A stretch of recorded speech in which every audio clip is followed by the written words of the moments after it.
Isn't that crazy? Little itty bitty thing, right? Right? Technology. You kids Man, today. seriously. All right. Hi, everybody. Thanks for. I'm always worried no one's going to show up. Thank you. Gosh, it scares me to death. So, Doug, Yes.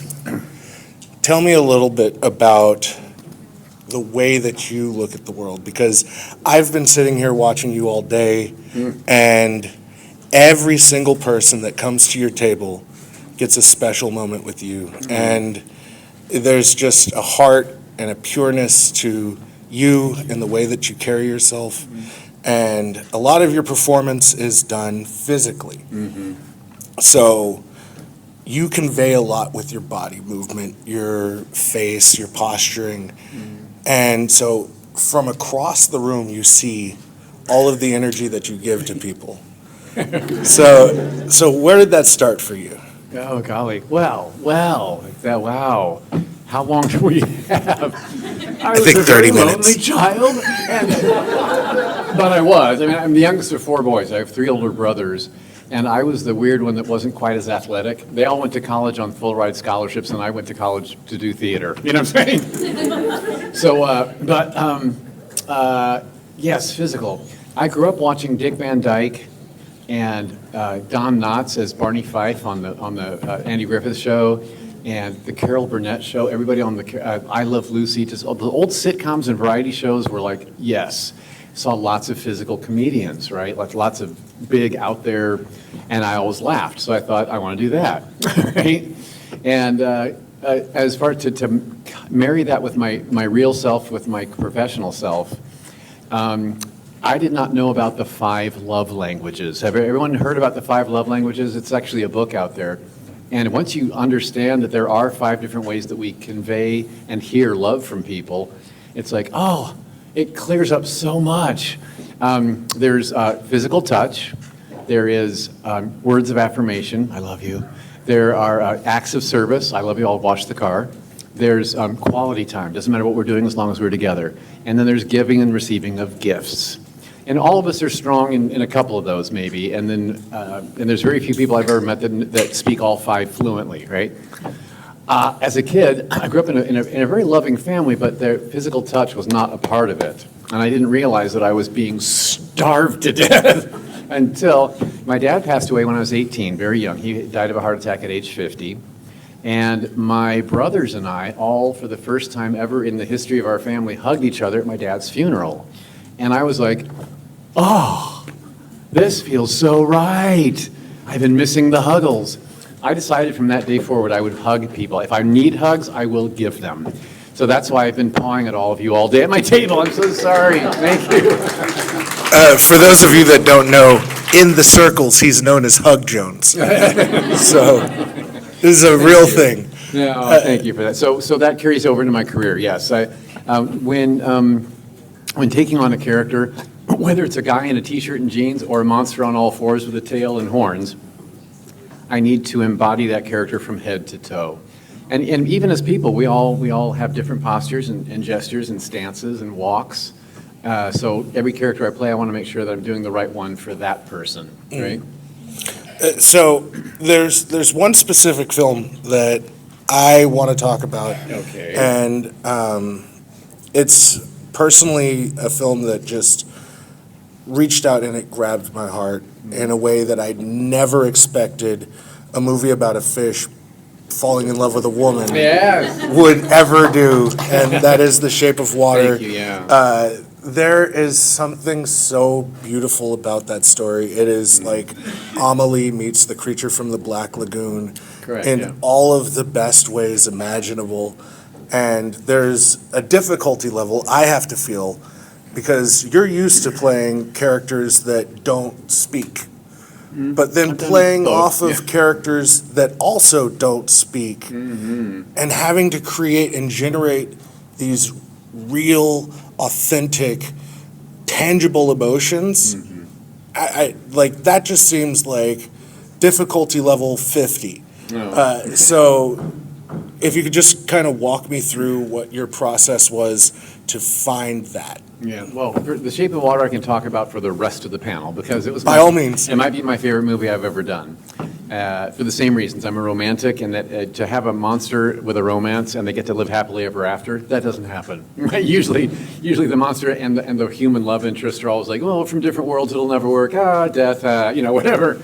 So this was to have us float off into the distance in the end while a poem is being read was like, oh, that's my movie, okay?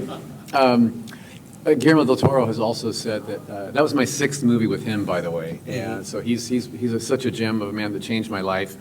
And he's done, that was one of those, this was another example of, he wrote the part for me, and I was the only one up for the role. Thank you, Guillermo del Toro. When he pitched it to me, he told me that The Creature from the Black Lagoon was an early childhood memory for him, watching that on TV. And he said when he saw Julie Adams swimming at the top of the water and this hideous creature coming up underneath her, like all of us were like, watch out, there's a monster. He was like, oh, it's so beautiful, right? And he was just hoping that they would end up together, And then he said, but it turned into a home invasion story, which it was. Everyone, these humans are like ruining this poor guy. This fish man was just living his best life. He didn't ask for these visitors, did he? So he wrote a movie that would give justice to this folklore, this creature from the Amazon River who actually does get to live happily ever after and find the true love of his life. So non-verbally, though, you're right.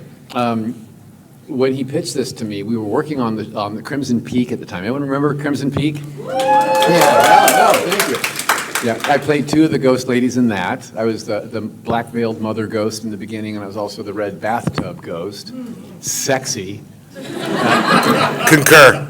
In fact, if I can do a little side story real quick. The mother ghost was in this, a corset and skirt with like this, it was dressed like a lady. So that, okay, I can channel the lady parts. But the bathtub ghost was stark naked with saggy boobs and it was prosthetics from head to toe. But I thought oh gosh, I'm stark naked, I don't have a dress to play off of. I better really bring the lady bits. So the first take we did, I'm in the bathtub and I kind of come to and wake up and then and stand up. And as I stood up, I was pushing the right? I was selling the lady parts. And Guillermo, he yelled, "Cut! Dougie, it's too sexy." I was too sexy! Thank you. No one's ever said that about me before. It's about time. You keep touching my shoulder, I will. Okay.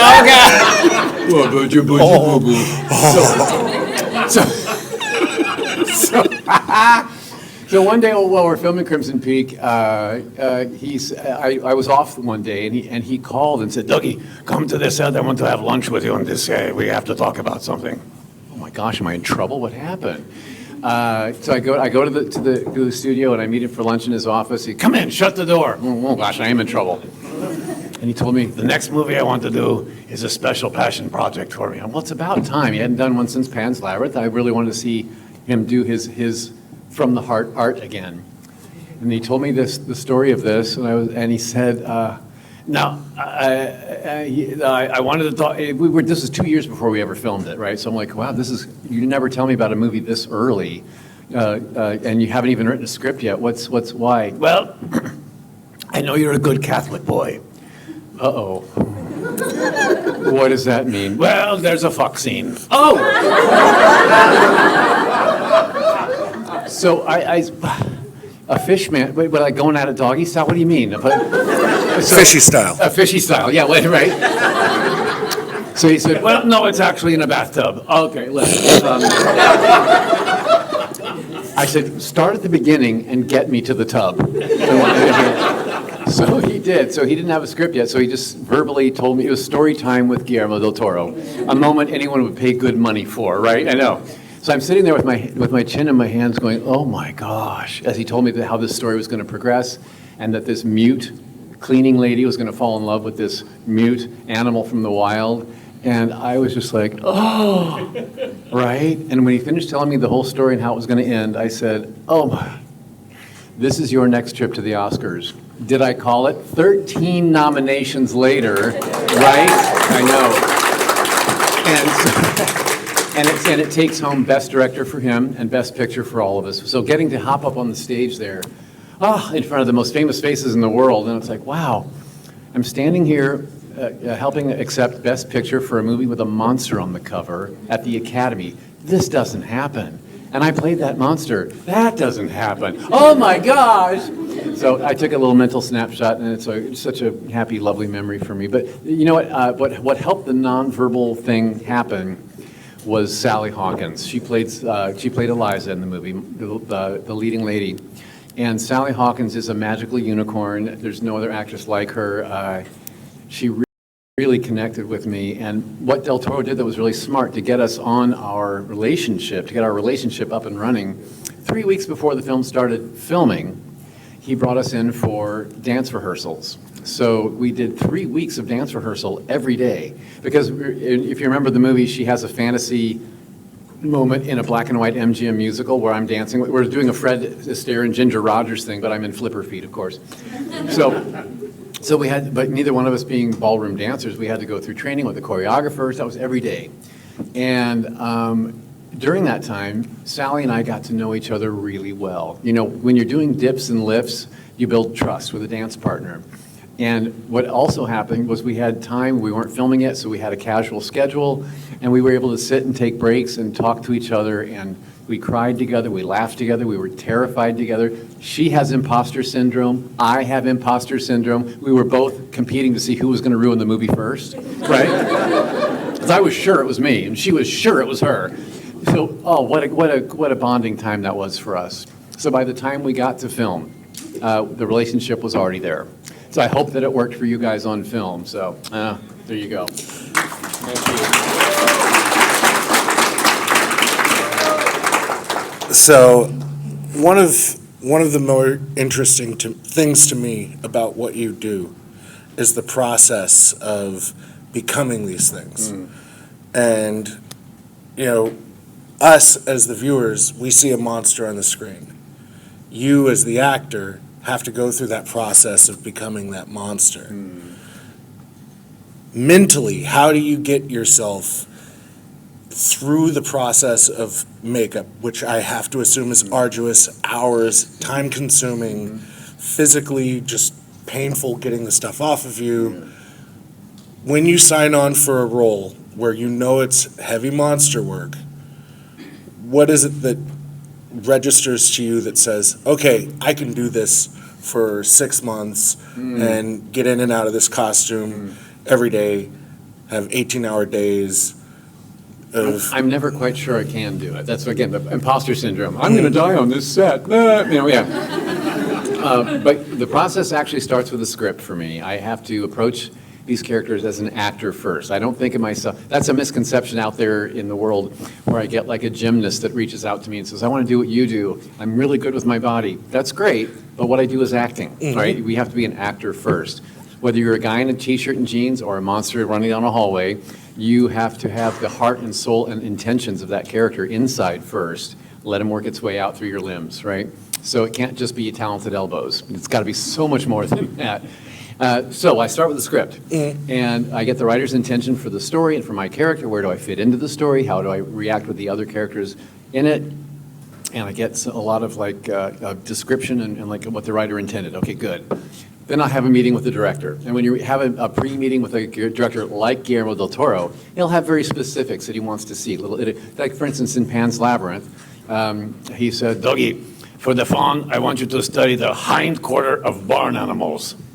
Okay, so I looked at the hind feet of cows and goats to see how their hoofs meet the ground and how they clump and walk and how they shake flies off. In Pan's Labyrinth, you'll see me a couple times as the fawn, clump, clump, stop, shake. That's because of that little note that he gave me. And then from there, I'll take all of that information now to a dance studio with also having seen concept art. I'll see what the character looks like. That informs a lot of like, oh, there's a posture there, or there's like if he's hunched over, if he's swayed back. So there's so many things to work out in a mirror because, you know, we have so many different breaking points. So if you're If his posture is like an Abe Sapien, where he was very sway back, very postured, that's one thing. The Silver Surfer, a little different. He was tucked in at the pelvis and more broad-shouldered and more a strong stance, where Abe was more balletic. Does that make sense? The Fawn was up on. I had to go work on my tiptoes and get my strength in this position, and so I'm doing that in a dance. Well, at a 24-hour fitness. After the aerobics classes are done. Mirrors, wood floor, enough room to work. And try this. Go to a 24-hour fitness and do this in the dance room, right, at 2 in the morning. And then right over here past the glass is some guy going. Been there, done that, yeah. I'll find the home stance of that character, or if the script calls for me to lunge or crawl up a wall, I'll figure all that out with the concept art in mind. And then after that, that's when the fittings start. You'll go to the creature effects shop time and time again before the movie starts for fittings and test runs and pictures and video they're going to run on you, and how does this work, Hellboy, the first Hellboy, when I got cast as Abe Sapien, I'd done all this work ahead of time, and I had studied my goldfish in a home tank in my home office. And the goldfish, the reason I got them in the first place, because they make me calm, right? I got these, their curious heads go, right? And then all this goes flowing, flowy behind, right? They're very fluid fins. So I thought, that's how I want Abe Sapien to move. He's a man standing on 2 feet, but he's half fish. So I want him to have all that. So I went to the creature shop, and they had already sculpted the head and the gloves, nothing else. Nothing else was done. This was the very first fitting. And after taking all this in, now putting the headpiece on with these big eyes and these gloves with webbed fingers and little claws, I'm kind of in front of the mirror, kind of doing like a little, like that. And from over there, at the creature shop now, and I didn't expect him there that day, I hear this voice. That! I like that! Keep doing that! Guillermo had snuck in and he was off to the side, just watching, not announcing himself. And so I was like, oh, okay. And that's the last we ever talked about Abe Sapien's movement, because he liked what he saw. And as a director, what he's so good about is, if the soup tastes perfect like it is, don't overspice it, right? And some directors get too nitpicky and get in you, and they'll ruin a performance by doing that. He lets the performance live if it's already living. I love him for that. So, he did the same thing with me on Pan's Labyrinth, actually. After our first week of filming, he had not been giving me a whole lot of direction. For that whole first week, we were doing a particular scene to start with. And one day he came up to me while I was in my little fawn chair between shot setups. I had a special fawn chair, yes. It was a bicycle seat with a T-bar that was cushioned like this, because I had a tail sticking out of my ass and I couldn't sit like this. No. Very uncomfortable. Oh my gosh, those were some long days. And I hear his footsteps. He didn't pick his feet up when he walks. And he puts his hand on my forearm and he goes, "Matt, I know you have not heard much from me, my friend. That's because you're getting it right." Thank you, right? So he said, "I'll let you know if that changes." So yeah, he's brilliant that way. I don't know, that was a long answer to one question. No. I'm still petting you, by the way. Please. So before you, it was Pam Grier, and she did a whole act out. Oh, she did? I didn't have to say a word. Oh, okay. So I am batting 1,000 right now with only having to ask like one or two things. Because we take it away? You guys... Well, that makes me think of an hour-long story. By all means, tell me more. I would be remiss if I did not bring up Hocus Pocus. So that is a lot of people's childhood. That was a film that wasn't intended to be what it became. It was supposed to be just a Disney TV show, movie. It was, a theater release. Yeah. And it didn't do very well at the theaters, because they released it in July of 1993, right against all the summer blockbuster movies, and here we have this cute little Halloween movie. and they were advertising it as a Bette Midler comedy because she was at the height of her fame then, and movie after movie that had been success. And so they advertised this Bette Midler comedy for the summer, and gosh, had they waited till October, right, and advertised it as a family-friendly Halloween movie, it would have done much better at the box office. But, you know, I'm not in charge of that part of it, right? So it went to it didn't do very well at the theaters. It kind of was out for a minute and kind of tanked. And so we all thought, well, that's the end of that, because this is 1993, mind you. So we didn't have all the streaming and all the platforms to watch things on. So it's like theater, and then it comes out on VHS one day, and maybe has a TV run, and then you're done. So little did we know that the world was going to change and that it was going to catch on. So they aired it on ABC, they aired it on the Sunday Night Movie, and then they did ABC Family Channel, which is now Freeform Channel. So every October it runs the entire month. Oh, I know. And so the ratings are always good for it. And then people wanted to start collecting the home version for their kids. So it came out on the VHS, DVD, Blu-ray, 4K.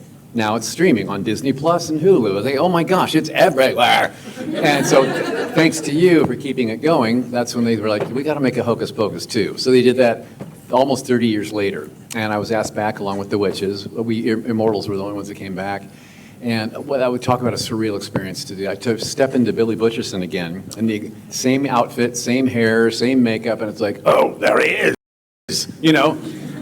Like, oh golly, what a dream that was to revive that character again. Now they're talking about a Hocus Pocus 3. I don't know if I'm in it or not yet. I have not gotten the call, but let's hope. I don't know.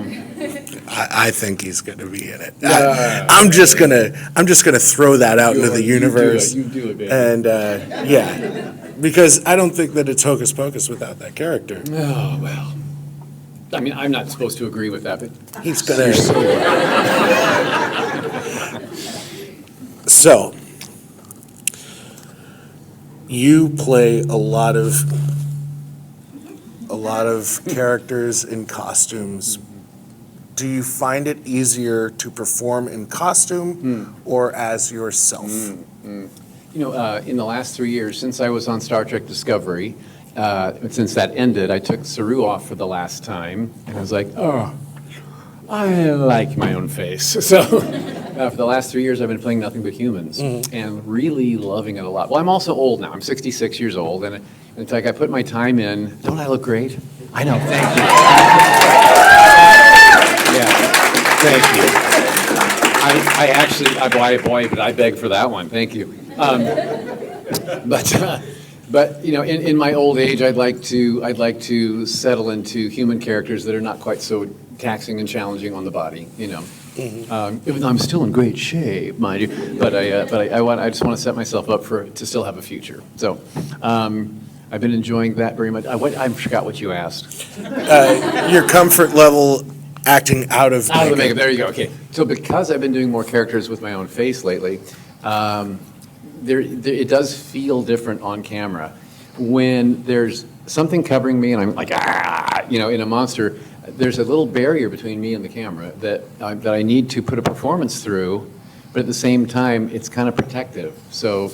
Right? It's hard to explain. I can hide behind it in a way and become this thing with full 100% commitment and not worry about looking silly or stupid.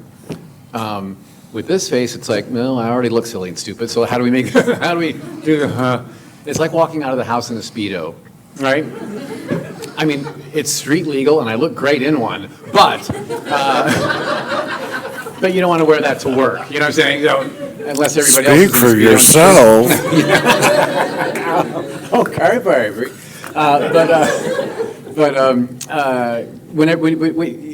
But all the other actors on film are also going through the same vulnerability that I am. So it's like I realize I'm in good company with other people showing their faces, right?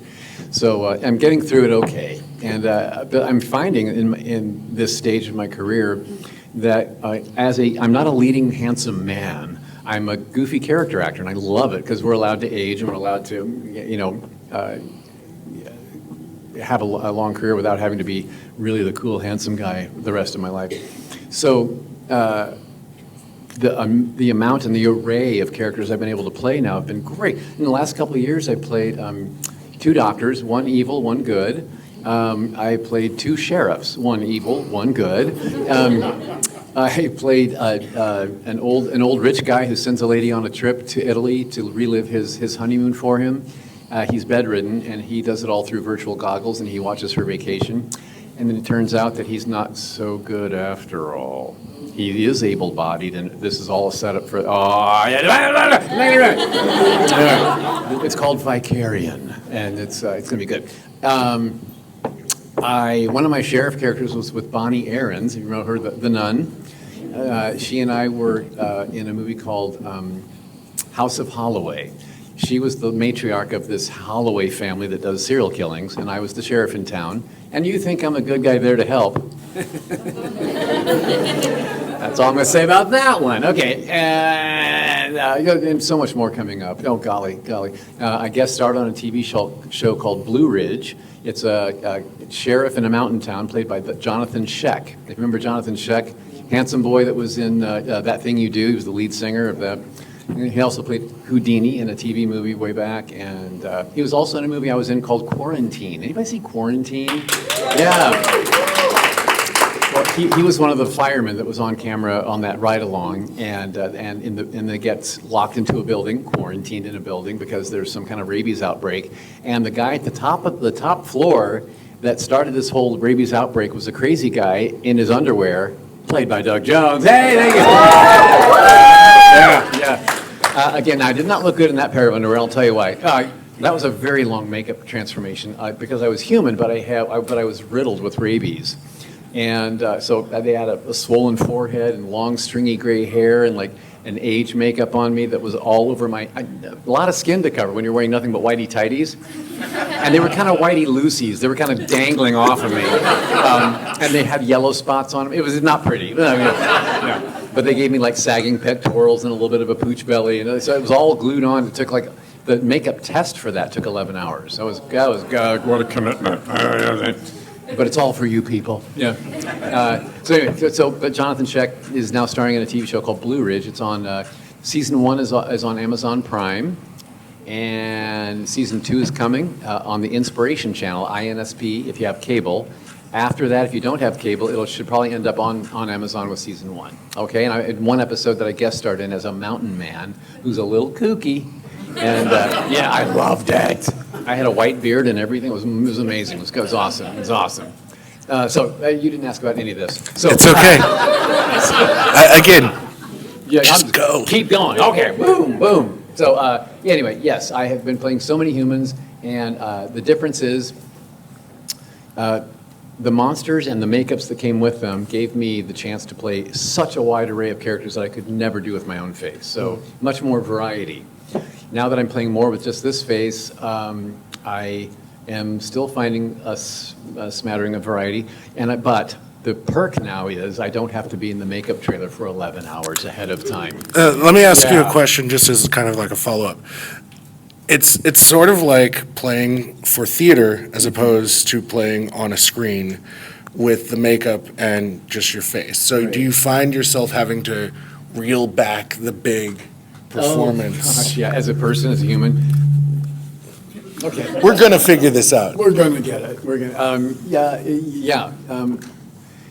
because I have relied on so much physical performance in monster creatures, when the camera's this close on you, and it's your real face, the lift of an eyebrow, the squint of an eye, the tilt of a head can read really, really loud. So I have had to trust the subtleties, trust what's behind the eyes. Because again, back to my childhood and part of the physicality, I was always so goofy because I was nervous in public. I was always sure that people were making fun of me wherever I went. Half the time they were. I grew up in Indiana where kids do that. And so I thought I better become the class clown, and if I come in the room doing something goofy, then I'll control why they're laughing at me, right? So that's a typical class clown thing to do. So that meant big and expressive, and being sure that I was heard. I had to make facial expressions and do gestures. So to pull that back and trust that your eyes are enough. And one of the costume characters I did that I had to really pull back on was the Silver Surfer. He's very stoic and heroic and quiet. He had such a quiet strength about him. I could not channel that on my own. I mean, that I really had to that took some acting, you know what I'm saying? Yeah, because he had the power cosmic. He didn't have to prove jack nothing to jack nobody, you know what I'm saying? Or Jack Kirby. Or jack, right? I'll be here all weekend. Yeah, thank you. Last question, and I think that this is a important question because I if was young, I anybody's needed gonna- the money. We'll talk about that afterwards. Okay. We'll talk about that one afterwards. Going forward, you're, I'm assuming, not as interested in going under the makeup as you were before. Is there something that you would suggest for people that are going to take on? Did that answer that? Yes, Okay, of good. course. Good. Doug, I again just want to thank you because swear to God, know if I swear to God, I'm not even pointing at you. I know, the speakers are way out, I don't know. I just wanted to thank you for everything that you've done this weekend, but more so the art that you've created and given to the world, the humanity that you've shown in monstrous characters. That is something that is not easy, and it really takes a pure heart for all of that to be possible. And you see your heart the second you walked into this door. So thank you very much, and everybody, please give Doug a big round of applause.